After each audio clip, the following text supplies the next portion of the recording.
Hello, नमस्कार. तर आज आपण बघणार आहोत 36च्या मापाचा बोट नेक ब्लाऊज. तर चला सगळ्यात पहिले आपण माप बघून घेऊया. तर हा 36च्या मापाचा बोट नेक ब्लाऊज आहे. तर आपण डबल फोल्ड असा एक पेपर घेतलेला आहे. तर 13 इंच उंची आहे ब्लाऊजची. 36च्या मापासाठी थोडी कमीच आहे, कमीत कमी 14 पाहिजे, पण चला 13 आहे ह्या ब्लाऊजची उंची. खाली 1 इंच मार्जिन सोडून आपण 13 प्लस 1 अशी 14 इंचाची एक मार्किंग करून घेऊ. बरोबर हा पेपर 14 इंचाचाच आहे. शोल्डर एजे 5.5 इंच आहे. तर आपल्याला 5.5च्या अर्धे म्हणजेच 7.25 इंचावर मार्किंग करायची आहे. बघा आपण 7.25 इंचावर मार्किंग केले. आपण आडवी 7.25 आणि उभी 7.25 वर मार्किंग करत आहोत. आपण अर्धा इंच हे कमी केलेलं आहे. शोल्डरपेक्षा मुंडा हा आपण अर्धा इंच कमी करून मार्किंग केलेली आहे. ह्या ब्लाऊजची थोडी उंची कमी असल्यामुळे तुम्हाला थोडा पेपर पॅटर्न वेगळा दिसेल. तर बघा 9 इंचावर आपण एक मार्किंग केली, नंतर 2.25 इंचावर मुंड्याच्या आतमध्ये आपण अर्धा इंच आलो आणि आतून 1 इंचाची मार्किंग करून आपण मुंड्याला गोल असा राऊंड मारून घेऊ. तर आपला हा मुंडा हा 18 इंचाचा आहे. तर 18 इंच येतोय का ते बघू आपण सगळ्यात पहिले.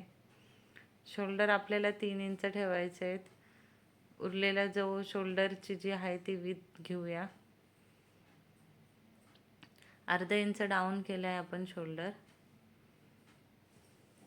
36च्या मापाचा ब्लाऊजला आपल्याला 2.5 इंच तयार शोल्डर पाहिजे. तर बघा हा 8.5 इंचावर येत आहे आपली मार्किंग, पण आपल्याला 9 इंच हवे म्हणून आपण परत पाव इंच हा खाली घेऊया आणि परत 1 इंचावर मार्किंग करून परत आपण त्याला एक गोल राऊंड देऊया. बघा आता आपला 9 इंच येतोय का. तर हे बघा आपलं बरोबर 9 इंचावर मार्किंग आलेली आहे फिटिंगची. नॉर्मल ब्लाऊजपेक्षा जरा मुंडा जास्तीच आहे.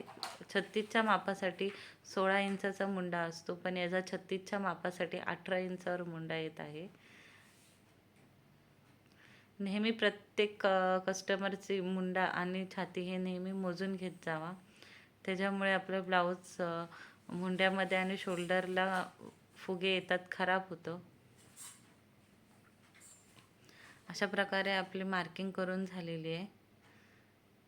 तर कमरेची मार्किंग करूया. 8 इंचावर आपली मार्किंग येते. 32ची कंबर आहे.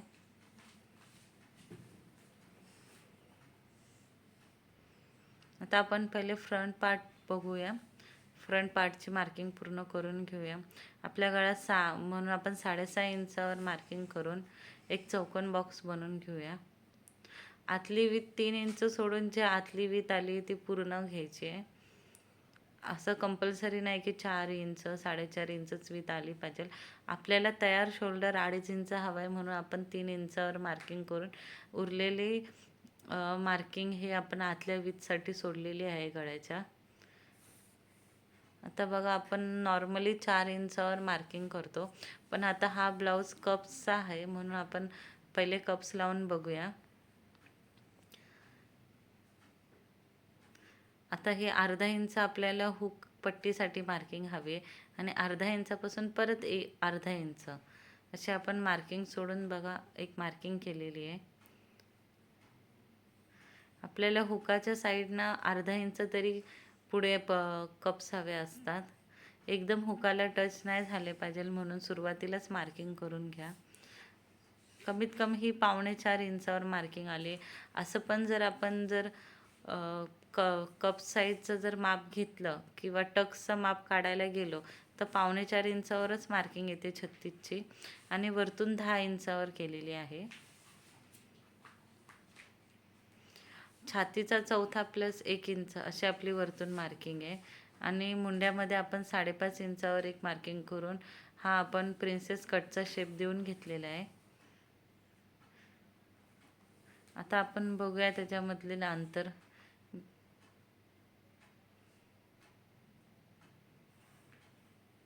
त्याच्यामध्ये मी एक 2.5 इंचाचे अंतर सोडलेलं आहे. तर कमीत कमी आपले 3.25 येते, पण आपण 3.5 मोजू. 3.5 आणि 8ची कंबर आणि उरलेले 2.25 इंच ही मार्जिन, अशी बरोबर आपला पेपर आहे तेवढाच पुरलेला आहे. तर हे मार्जिन आपण जॉईन करून घेऊया. प्रिन्सेस कटचा आपण शेप देऊन घेऊया. खालून 2 इंचावर आपल्याला मार्किंग करून असं गोल आकारे शेप द्यायचा आहे. आता हा शेप आपण मोजून घेऊया. साईड पीस आपण पहिले मोजून घेऊया. साईड पीस हा आपला 10.5 इंच आलेला आहे. तर आपण प्रिन्सेसचा जो पार्ट आहे तो पण मोजून घेऊ. 10.5 इंचावर मार्किंग करू. हे बघा 10.5 इंचावर आपण मार्किंग केलेली आहे. दोन्ही आतल्या साईडनेच केले आहे, बाहेरच्या साईडने मार्किंग मी मोजलेली नाही, आतून मोजलेली आहे.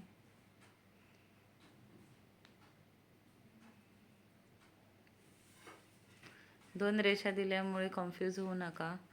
खालची रेष ही आपली मार्किंगची रेष आहे. आता आपण हे दोन्ही पार्ट कट करून घेऊया. मागचा पुढचा हा आपण पार्ट वेगळा करून घेऊया.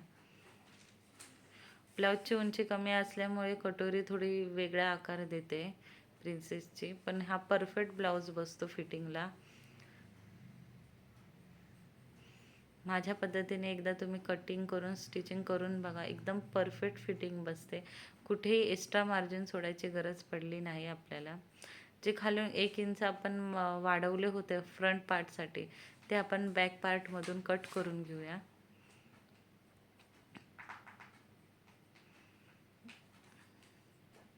साईडच्या फिटिंगचा कपडा खूप कमी वाटत असेल तुम्हाला, पण उंची कमी असल्यामुळे आणि मुंड्याचा घेर जास्ती असल्यामुळे साईडच्या पार्टला फिटिंगच्या साईडला कमी कपडा दिसतोय. पण प्रत्येकाचे शरीर हे वेगवेगळे असते आणि प्रत्येकाचे माप हे वेगवेगळे असते. प्रत्येकाच्या मापानुसार आपल्याला पेपर कटिंग करायची आहे. बघा साईडला आपण कमरेची मार्किंग करून घेतली. एक्स्ट्रा टक्स आणि 2.25 इंच मार्जिन घेऊन आपण उरलेला पेपर कट करून घेतलेला आहे. आता आपण फ्रंट पार्टकडे बघूया. फ्रंट पार्टमध्ये आपल्याला साईडचा पार्ट आपण जो एक्स्ट्रा पहिले तो कट करून घेऊया आणि मधून एक कटिंग करून घेऊया आणि दोन्ही हे पार्ट आपले वेगवेगळे कट करून घेऊया. हा गळा काही मोठा होत नाही शिवल्यावर. आपण त्याला जे अर्धा इंच जे एक्स्ट्रा मार्जिन सोडतो हुकसाठी, ते आपण ह्याच्यामध्ये सोडलेलं नाही आहे. ह्या गळ्यामध्येच आपल्याला हुकची पट्टी करायची आहे. बघा वरतून जे आपण 10 इंचावर मार्किंग केलेली त्याच्या तिथे आपण एक टक्स मारून कटोरीच्या साईडनं 2 इंच सोडलेले आहेत. अशा प्रकारे आपले प्रिन्सेसची कटोरी आणि फ्रंट पार्ट दोन्ही कट झालेले आहेत. एकावर एक साईड फिटिंग ठेवून बघून आपल्याला परत एकदा नीट फिनिशिंगमध्ये कटिंग करायचे. नंतर कटिंग अशी करा की ब्लाऊज शिवताना कुठेच आपल्याला कैचीची गरज पडली नाही पाहिजे. फक्त कटरच्या साहाय्याने धागे कट करून आपलं पूर्ण ब्लाऊज शिवून झालं पाहिजे. म्हणजे जरी तुम्ही कटिंग केली असेल आणि कोण दुसरा ब्लाऊज शिवत असेल तरी ब्लाऊजची कटिंग एकदम परफेक्ट आली पाहिजे. सगळे जॉईंट एकदम परफेक्ट आले पाहिजे. अशा पद्धतीने आपली कटिंग झाली पाहिजे. फिनिशिंगमध्ये कटिंग करणं आणि स्टिचिंग करणं खूप गरजेचं आहे. शिवता शिवता कुठेही आपल्याला अर्धा पाव इंच असं कुठेही आपल्याला कपडा कट करायचा नाही आहे. आपला शिवताना कुठेही कपडा वाढला गेला नाही पाहिजे. एकदम अल्लद हाताने आपल्याला स्टिचिंग करायची आहे. आता आपण अस्तरवर हे पार्ट कट करून घेऊया. बॅक पार्टची मार्किंग करून घेऊया. बरोबर पेपरच्या कडेकडेनेच आपल्याला मार्किंग करायची. कुठेही पाव इंच किंवा 1 रेष 2 रेष आपल्याला जागा सोडायची नाही आहे. आणि कटिंग करताना पण बरोबर त्या रेषेच्या आतल्या साईडने कटिंग करायचे. बाहेरच्या साईडने कटिंग करून आपल्याला पाव इंच जागा वाढवायची नाही आहे. त्याच्याने ब्लाऊज ढिला बसेल, फिटिंगमध्ये बसणार नाही. आणि हे जे सगळे पार्ट आहेत हे आपल्याला उभ्यामध्येच कटिंग करायचे आहेत. कुठेही आपल्याला क्रॉस कटिंग करायची नाही आहे.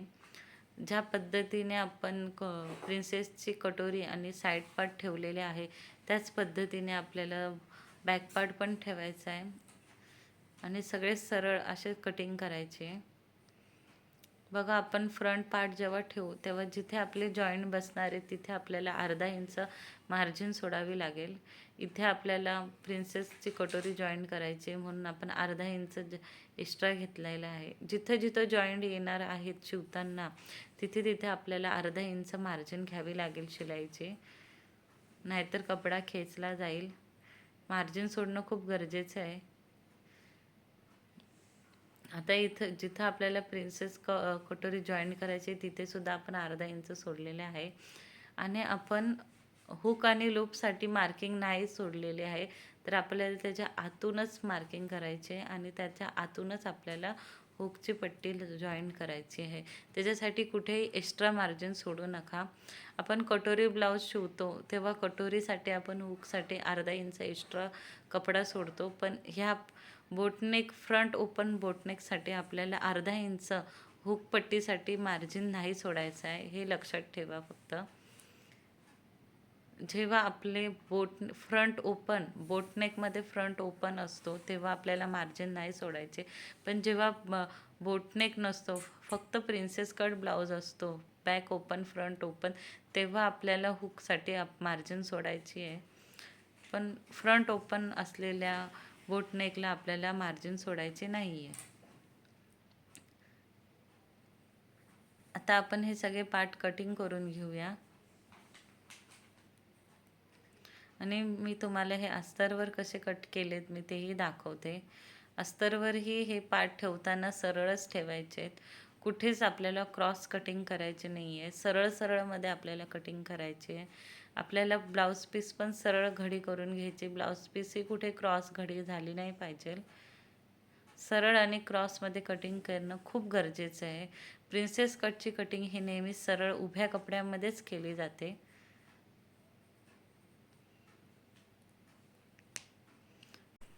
आता आपण स्लीवची कटिंग बघूया. त्याच्यासाठी बघा आपण मुंडा मोजून घेतलेला आहे. मुंडा 10 इंच आहे. 10 इंचामधून 1 इंच मायनस करून आपल्याला 9 इंचाची घडी पाहिजे आहे कपड्याची. आपल्याला 9 इंचावर मार्किंग करून घ्यायचे. काही जण स्लीव्स कटिंग करताना भाई कटिंग करताना छातीचा चौथा जो येईल 9 इंच तेवढे घडी करतात, पण मी मुंडा मोजून घेते. मुंडा मोजल्यावर आपले 10 इंच आलेले आहेत आणि त्याच्यातून आपण 1 इंच हे मायनस करू आणि 9 इंचावर मार्किंग केली. आता बघा आपली 3 इंचाची स्लीव्ज आहेत त्याच्यामध्ये 1 इंच ॲड करून 4 इंचावर मार्किंग केली.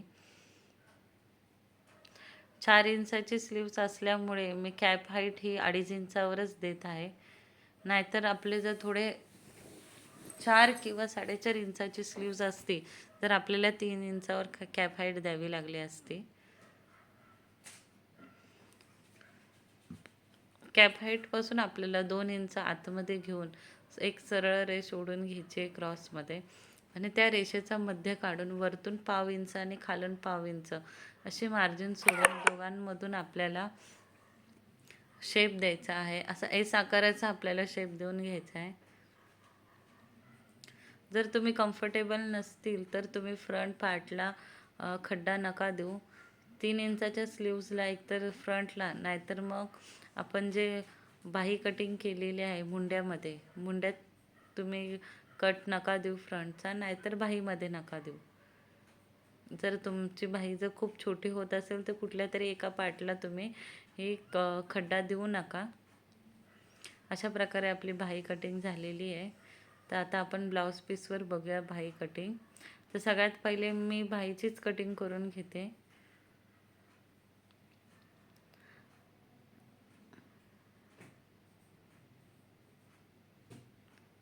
तुम्ही जर माझ्या चॅनलवर नवीन असतील तर माझ्या चॅनलला सबस्क्राईब करा, शेअर करा. कमेंट्समध्ये मला काय तुम्हाला प्रश्न असतील ते विचारा. ब्लाऊज पीसवर ठेवून आता आपण अस्तरची कटिंग करून घेतोय. सगळ्यात जास्ती चालणारा ब्लाऊज आहे हा. बोट नेक, फ्रंट ओपन आणि कप्स असे तिन्ही तुम्हाला एकाच व्हिडिओमध्ये बघायला भेटेल आणि माझ्या पद्धतीने तुम्ही करून बघा. माझ्या टिप्स वापरून तुम्ही सेम ह्याच पद्धतीने कटिंग आणि स्टिचिंग करून बघा. मी भरपूर साऱ्या पद्धतीने करून बघितलेली आहे, पण ही या पद्धतीने केलेली कटिंग आणि स्टिचिंग ही एकदम परफेक्ट आलेली आहे. आता मी तुम्हाला फ्रंट पार्ट कप्स कसे जॉईन करायचे ते दाखवते. सगळ्यात पहिले आपण मेन पीस जो आहे ब्लाऊज पीस त्याला अस्तर जोडून घेऊ. आपल्याला हे अस्तरचे डबल कटिंग करायचे आहे. ते मी कटिंगच्या व्हिडिओत तुम्हाला दाखवले नाही, तो पार्ट शूट झाला नाही. आपल्याला फ्रंट पार्टचे ही डबल कटिंग करायचे अस्तरची, ब्लाऊज पीसची नाही.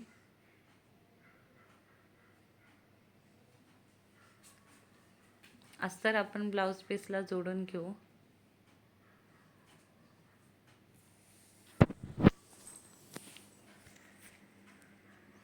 व्हिडिओ खूप मोठा होत चाललेला आहे, पण जे मेन पार्ट आहेत ब्लाऊजमधले तेवढेच मी तुम्हाला दाखवणार आहे. आता बघा, हे स्लीव्जला ऑलरेडी लास्टला गोट मारलेली आहे. पायपिंग केलेली असल्यामुळे आपल्याला ती पलटी करता येणार नाही. तर अशा वेळी आपण कुठल्या पद्धतीने स्लीव्ज जॉईन करायचे ते बघूया. दोन्ही स्लीव्ज मी उजव्या साईडने ओपन केलेले आहेत. आता हे जे आहे ते आपल्याला खालच्या साईडनं घेऊन लगेच त्याला एक आपण टाचणी लावून घेऊया, म्हणजे स्लीव्ज आपले हलणार नाही. खड्ड्याच्या साईडला मार्किंग करून घेऊया. मार्किंग करून लगेच एक टाचणी लावून द्या, म्हणजे जर स्लीव्ज खाली पडल्या तर पुढचा मागचा पार्ट हा एक होणार नाही. कधी कधी पूर्ण शिवून झाल्यावर कळते की दोन्ही साईड एकाच साईडची झालेली आहे. खालून आपल्याला अर्धा इंचावर एक फिटिंग करून दाबशिलाई घेतलेली आहे आणि ती आता आपण त्या गोटवर, म्हणजे आपली जी बाहीची जी किनार आहे तिच्या किनारीपासून आपल्याला शिवायला सुरुवात करायची आहे.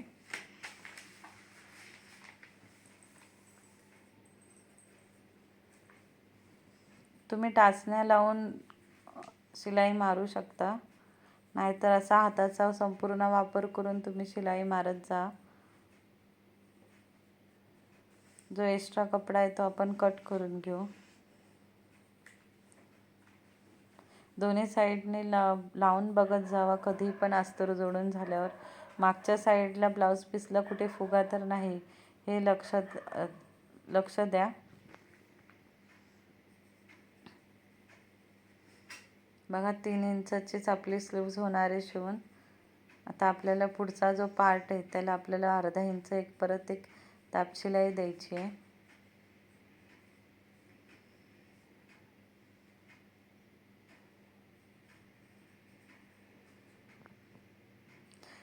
जेव्हा पण बाहीला अस्तर लावू तेव्हा काळजीपूर्वक अस्तर लावा, नाहीतर कधी कधी दोन्ही बाही एकाच साईडच्या होऊन जातात. समोरासमोर हा खड्ड्याची बाजू आली पाहिजे. ह्या दोन्ही फुल्या ह्या आपल्या समोरासमोर आल्या पाहिजे.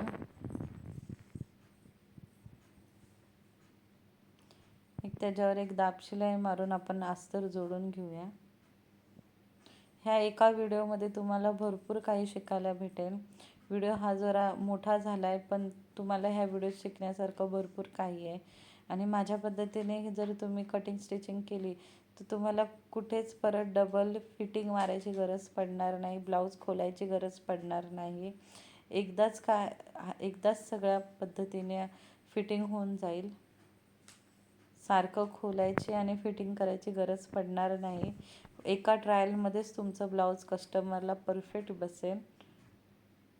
आपण 36 इंचाच्या ब्लाऊजसाठी बरोबर 9 इंचाचीच घडीवर कटिंग केलेली आहे. बोट नेकला आपण कुठेच पाव इंच अर्धा इंच एक्स्ट्रा मार्जिन सोडलेली नाही आहे. जेव्हा तुमचा बोट नेक हा मागून पूर्ण पॅक असतो तेव्हाच तुम्हाला पाव इंच मार्जिन सोडावी लागते चेस्टच्या मार्किंगमध्ये. पण आपण जो हा ब्लाऊज बनवतो आहे बोटनेक, तो हा मागून पूर्ण पॅक नसून त्याला डिझाईन आहे, त्याच्यामुळे मी कुठेच अर्धा पाव इंच अशी मार्जिन सोडलेली नाही. 36च्यासाठी मी बरोबर 9 इंचाचीच घडीवर मार्किंग केलेली आहे.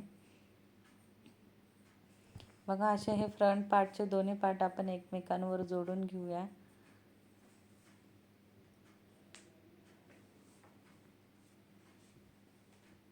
बघा आपले एकदम परफेक्ट असे जोडले गेलेले आहे. कुठेच कमी किंवा जास्ती असं पार्ट कुठलाच बाहेर आलेला नाही आहे. कटिंग करावी तर अशी करावी की जेव्हा आपण ब्लाऊज जोडू तेव्हा कुठेच पाव इंचसुद्धा आपला कपडा बाहेर आला नाही पाहिजे. तीच आपली परफेक्ट कटिंग असते. आणि अशी कटिंग तुम्ही कोणाला दुसऱ्याला शिवायला जरी दिली तरी तो परफेक्ट बरोबर शिवून देईल.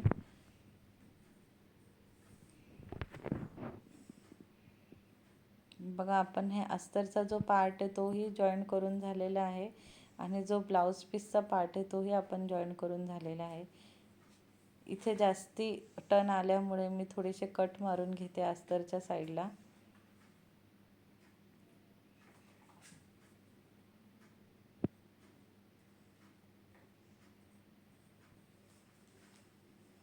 जिथे जॉईंट आहेत तिथे आपण कट मारून घेतलेले आहेत. आता आपण कटोरी जे कप्स आहेत ते जॉईन करून घेऊ. वरतून जे आपण 10 इंचाची मार्किंग केली होती त्या मार्किंगवरच आपल्याला हे कप्स जॉईन करायचे आहेत. कप्सच्या दोन्ही बाजूला आपल्याला मार्किंग करून घ्यायची आहे. कप्स हे आपल्याला वरच्या साईडनं दिसले पाहिजे त्याच्यासाठी बघा कसे आपल्याला असे लावायचे आहेत. त्याच्यासाठी आपण त्यांना असे आतमध्ये फोल्ड करून घेतलेत. हे मी आता अस्तरवर कप्स लावते.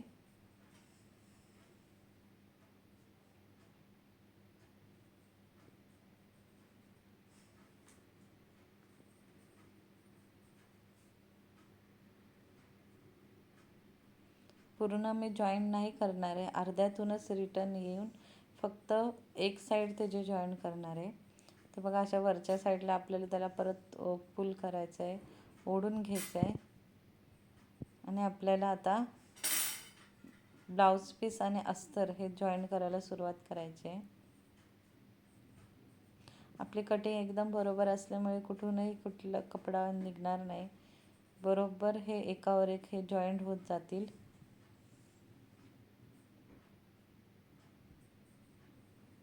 बघा आता आपला हा फ्रंट पार्ट पण मी तुम्हाला जॉईन करून दाखवलेला आहे.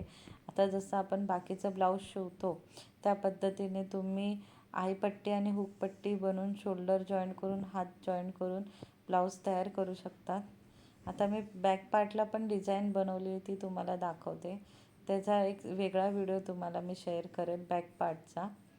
बघा आपला फ्रंट पण झाला आहे आणि जे आपण पुढे जे गळ्यासाठी जी वीथ सोडली होती ती आपल्याला तेव्हा जास्ती वाटत होती, पण बघा आता ती फक्त 4.5 इंच आणि अर्धा इंच आपल्याला हुकपट्टीत जाईल. म्हणजे बरोबर आपला 16 इंचावर जे शोल्डर होतं 15.5वर ते बरोबर आपलं 15.5वर शोल्डर येईल आणि कुठेच मुंड्यामध्ये एक चुनीसुद्धा येणार नाही का फुगा येणार नाही. अशा पद्धतीने आपला फ्रंट पार्ट आणि बॅक पार्ट पण माझा तयार झालेला आहे. आता संपूर्ण ब्लाऊज जॉईन करून घेऊ. थँक्यू तुम्ही पूर्ण व्हिडिओ बघितल्याबद्दल.